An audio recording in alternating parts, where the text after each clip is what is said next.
Third প্ল্যাটফর্মের কাজ শুরু হয়ে যাবে খুব শীঘ্রই। এখনো 1 বছর লাগবে।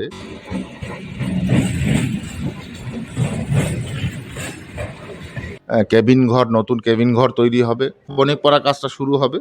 এপাশে তারক সরণির কাজটাও শুরু হবে। বর্ষার জন্য সব কাজই আটকে ছিল।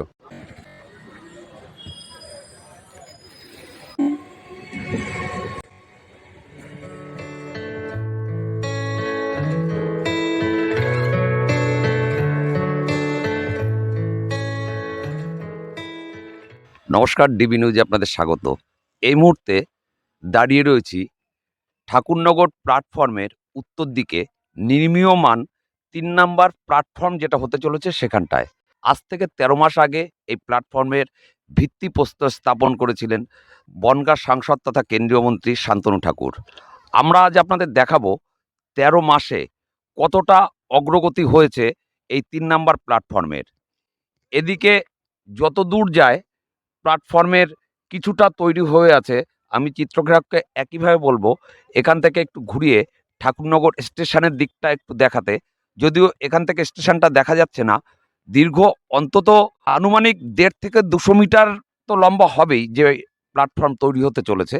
কিছুটা প্ল্যাটফর্মের একটা অংশ তৈরি হয়ে আছে। ঠিক এই পাশটায় বসবে ৩ নাম্বার রেল ট্র্যাক। তার আগে প্ল্যাটফর্মের কিছুটা তৈরি হয়েছে যাতে বেসিক কিছুটা তৈরি করা যায় সেই অনুযায়ী। আর এই পাশটায় রেল ট্র্যাকটা বসবে। কাজ চলছে, যথেষ্টই দ্রুত গতিতে কাজ চলছে, যদিও মাঝে মাঝে কাজের গতি শ্লথ হয়ে যাচ্ছে। এই যে রাস্তাটা যেটা ইছাপুর ২ নং অঞ্চল অফিসের দিকে চলে গেছে, এই রাস্তার ঠিক উল্টো দিকে রয়েছে শিমুলপুর বণিকপাড়া যাওয়ার রাস্তা। আর এখানেই নির্মিত হতে চলেছে মানুষ চলাচলের জন্য এবং যান চলাচলের জন্য এক আন্ডারপাস। ঠাকুরনগর স্টেশনের উত্তর দিকে নির্মীয়মান ৩ নম্বর প্ল্যাটফর্মের জায়গা থেকে আমরা চলে এলাম এই মুহূর্তে ২ নম্বর প্ল্যাটফর্মের ঠিক পেছনটায়। এই জায়গাটায় প্রচুর দোকান ছিল ৩ নাম্বার রেল প্ল্যাটফর্ম তৈরির তাগিদে। সেগুলো অনেক দিন আগেই ভেঙে দেওয়া হয়েছে বা দোকানিরা ভেঙে নিয়ে গেছে। কিন্তু ১৩ মাসেও এই দিকটার কিন্তু ডেভেলপমেন্ট খুব একটা চোখে পড়ছে না ৩ নাম্বার প্ল্যাটফর্ম যেটা তৈরি হতে যাচ্ছে তার জন্য। এখান দিয়ে যাতায়াতেরও একটা রাস্তা আছে, যেই রাস্তাটার অবস্থাও এই মুহূর্তে খুব শোচনীয়। এখান থেকে মানুষজন যাতায়াত করে ঠিকই, কিন্তু যাতায়াত করাটা সাধারণ মানুষজনের ক্ষেত্রে এই মুহূর্তে খুব অসম্ভব। যদিও এই জায়গাটা বন্ধ হয়ে যাবে, এখানটায় রেল ট্র্যাক বসবে, কিন্তু কাজের অগ্রগতি এই মুহূর্তে অতটা বোঝা যাচ্ছে না। আমাদের সাথে এই মুহূর্তে রয়েছেন ঠাকুরনগর যে ৩ নম্বর প্ল্যাটফর্ম প্রজেক্টেড হতে চলেছে তার মূল কারিগর বনগাঁ লোকসভার সাংসদ তথা কেন্দ্রীয় মন্ত্রী শান্তনু ঠাকুর। শান্তনুবাবু, আজ থেকে ১৩ মাস আগে আপনার হাত দিয়ে শিলান্যাস হয়েছিল। কাজ অনেকটাই গিয়েছে, এপাশে অনেক দূর পর্যন্ত প্ল্যাটফর্মের একটা স্ট্রাকচার তৈরি হয়েছে। আনুমানিক কতদিন লাগতে পারে এই কাজ শেষ হতে? কাজের ফিরিস্তি যদি বলা হয় এখনো 1 বছর লাগবে। কেননা মধ্যেখানে যে মানে ভারী বর্ষণ, সেই ভারী বর্ষণের কারণে অনেক কাজ বন্ধ ছিল। আমি আবার শুনলাম লোকাল স্তরে ওখানে নাকি যে আছে, আয়রন আছে, সে আয়রন চুরি হয়েছিল, তা আবার ধরাও পড়েছে। তো সেখানে আরও বেশি সিকিউরিটি বাড়ানো হয়েছে। এত বড় একটা মহৎ সার্বজনীন কাজে কারা চুরি করছে, অদ্ভুত একটা মানে বিষয় হয়ে দাঁড়িয়েছে যে এই ম্যাটেরিয়ালগুলো চুরি হচ্ছে। আমি বলছি থার্ড প্ল্যাটফর্মের কাজ শুরু হয়ে যাবে খুব শীঘ্রই, যেহেতু বর্ষা এখন চলে গেছে। আর এপাশে নতুন কেবিন ঘর তৈরি হবে। ওখানে কেবিন ঘর তৈরি হলে নতুনভাবে সিস্টেমেটিক টেকনিক্যাল যে এই জায়গাগুলো আছে লাইন চেঞ্জ করবার, সেগুলো চেঞ্জ হবে। তো মোটামুটি 1 বছর লাগবে অল কাজ এখনও কমপ্লিট হতে। 1 থেকে 1.5 বছর লাগতে পারে। দুটো আন্ডারপাসের কথা আপনি বলেছিলেন প্রজেক্টেড হয়ে আছে, একটা বণিকপাড়ার কাছে আর একটা খ্রিস্টানপাড়ার কাছে। সেই দুটোর প্রোগ্রেস কতটা? সে দুটোতে মাপ নিয়ে যাওয়া হয়েছে, যেভাবে আমরা চেয়েছিলাম সেভাবে হয়নি।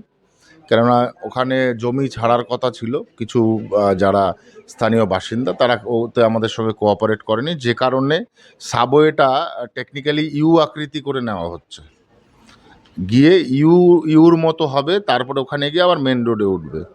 তো এটা কাজ হবে, বণিকপাড়া কাজটা শুরু হবে, এপাশে তারক সরণির কাজটাও শুরু হবে। বর্ষার জন্য সব কাজই আটকে ছিল। আবার আমার মনে হয় এই ফাইন্যান্সিয়াল ইয়ার থেকে নতুনভাবে শুরু হয়ে যাবে। মহারাষ্ট্রে বিধানসভার ফলাফল কতটা হওয়ার কথা ছিল আর কতটা হয়েছে এই বিষয়ে? আনএক্সপেক্টেড, এটা আমরা আশা করিনি। যে ফলটা এসছে মানে সেটা একটা চূড়ান্ত রেজাল্ট। এতটা ঊর্ধ্বমুখী হবে আমরা বুঝিনি। তবে মানুষের যে সাড়া, মানুষের যে রায়, তাতে স্বাভাবিকভাবে ভারতীয় জনতা পার্টির যে আহ, পতাকা, সেই পতাকাকে তারা তুলে দিয়েছে। ধন্যবাদ জানাই মহারাষ্ট্রের সমস্ত ইসেকে, অধিবাসীকে। পাশাপাশি ঝাড়খণ্ডে আমাদের রেজাল্ট একদম খারাপ হয়নি, পজিশনে আসতে পারেনি, কিন্তু ঠিক আছে, সব তুলনামূলকভাবে দেখতে গেলে 30টা মানে ওগুলো যদি গাঠবন্ধন না হয় তাহলে 30টা আমরাও সরকার গঠন করতে পারি অন্য লোকের সাথে অ্যালায়েন্সে গিয়ে। পশ্চিমবঙ্গে আপনাদের উপনির্বাচনে 6টা এতটা রেজাল্ট খারাপ হওয়ার কারণ কি? উপনির্বাচন কখনোই সরকার বিরোধী হয় না, কারণ ভোট হতে দেয় না। আপনারা যেখানেই দেখবেন সব জায়গাতে উপনির্বাচন গভর্নমেন্টের ফেভারেই থাকে, লোকাল গভর্নমেন্টের ফেভারে। তো এটাও ব্যতিক্রম নয়। ব্যতিক্রম হবে আগামী 26-এ গিয়ে, যেখানে সার্বিক ভোট নার্চারিং হবে। সেখানে যারা মাতব্বর গোছের নেতা তারা আর যেতে পারবে না, কারণ তারা তো নিজের ইসে ইনভলভ থাকবে। তো ভোট করাতে দেবো না, এই যে প্রশ্নটা, সেটা আর তখন হয়ে ওঠে না, কারণ নিজের ঘর সামলাতে হবে। তো তো অরিজিনাল ভোটটা তখনই হবে, এখন ভোট হয়নি এগুলো কিছু।